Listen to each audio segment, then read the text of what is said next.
بسم اللہ الرحمن الرحیم۔ تصور آخرت کے حوالے سے جس غلط فہمی کو آج ہم زیر بحث لے کے آئیں گے،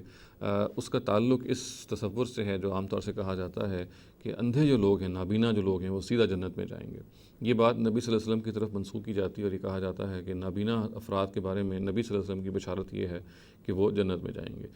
میں اس سے پہلے کہ اس کی تفصیل عرض کروں، یہ روایت ظاہر ہے چونکہ بخاری میں بیان ہوئی ہے، صحیح بخاری میں بیان ہوئی ہے، تو اس کے الفاظ ہم پہلے دیکھتے ہیں کیا ہیں، اس کے بعد پھر وہ الفاظ ہی سے بہت کچھ واضح ہو جائے گا کہ نبی صلی اللہ علیہ وسلم کی کیا مراد ہے۔ یہ جو روایت ہے یہ انس ابن مالک سے ہے اور یہ کہتے ہیں کہ سمعت النبی یقول ان اللہ قال اذا ابتلیت عبدی بحبیبتیہ فصبر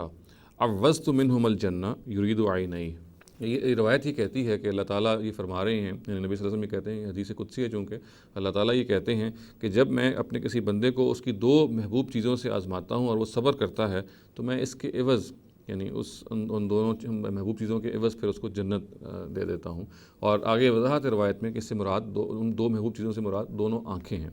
تو گویا بات یہ بیان ہو رہی ہے کہ اللہ تعالیٰ جب کسی بندے کو اس آزمائش میں مبتلا کرتے ہیں کہ اس کو نابینا پیدا کرتے ہیں یا نابینا بعد میں ہو جاتا ہے اور اس پہ وہ صبر کرتا ہے، تو اللہ تعالیٰ کہتے ہیں کہ اس کی پھر جزا جو ہے وہ جنت ہے۔ تو دیکھیے، پہلی بات تو یہ ہے کہ اس روایت کے اندر ہی ایک ایسی تفصیل موجود ہے جو عام طور سے جب بیان ہم کرتے ہیں تو حذف کر دیتے ہیں، وہ یہ ہے کہ اللہ تعالیٰ کے اس آزمائش میں وہ بندہ صبر کرتا ہے، اور ہمیں معلوم ہے خود قرآن یہ کہتا ہے کہ جنت جو ہے اصل میں صبر ہی کی جزا ہے، جزاء بما صبروا جنہ، یعنی سورہ دہر میں ارشاد ہوا ہے کہ جنت اصل میں جو صبر ہی کی جزا ہے۔ تو چنانچہ یہ روایت بھی بالکل وہی بات بیان کر رہی ہے، اس میں کوئی ایسی بات اجنبیت کی نہیں ہونی چاہیے۔ اور اس میں دوسری بات جو ہمیں سمجھنے کی ضرورت ہے وہ یہ ہے کہ یہاں پہ بہت سارے مقدرات ہوتے ہیں جو کہ عام طور سے راوی حضرات بعض بیان نہیں کرتے، اور بعض دفعہ نبی صلی اللہ علیہ وسلم جب یہ فرما رہے ہوتے ہیں تو وہ موقع اور محل کے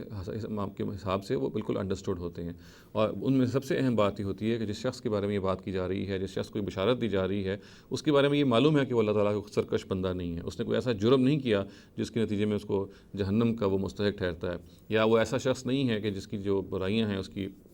کی اچھائیوں سے زیادہ ہوں گی، قیامت میں اس کی یہ سب چیزیں جو ہیں، یعنی ایک بلیونگ انسان کی، ایک بلیونگ مسلمان کی جو کوالٹیز ہیں، جو اوصاف ہیں اس کے اندر وہ موجود ہیں، تو یہ مزید برآں کہا گیا کہ وہ صبر کرے گا تو اس پر ایسے شخص کو اس کے صبر کی جو بشارت ہے، اس کا جو جزا ہے وہ اللہ تعالیٰ کی طرف سے جنت ہے۔ تو ہمیں اس تفصیل کے ساتھ نبی صلی اللہ علیہ وسلم کی اس بشارت کو سمجھنا چاہیے۔ اس کو لوزلی بیان کرنا کہ ہر اندھا شخص جو ہے اس کو اللہ تعالیٰ نے جنت کے لیے پیدا کیا، یہ درست نہیں ہے۔ میں نے جیسے عرض کیا کہ اس روایت کے اندر بھی تفصیل موجود ہے، اور کچھ ایسی تفصیلات ہیں جو اس طرح کی روایات میں انڈرسٹوڈ ہوتی ہیں، ان دونوں کو سامنے رکھ کر ہمیں اس بات کو سمجھنا چاہیے۔ اقول قولی ھذا واستغفر اللہ لی ولکم ولسائر المسلمین والمسلمات۔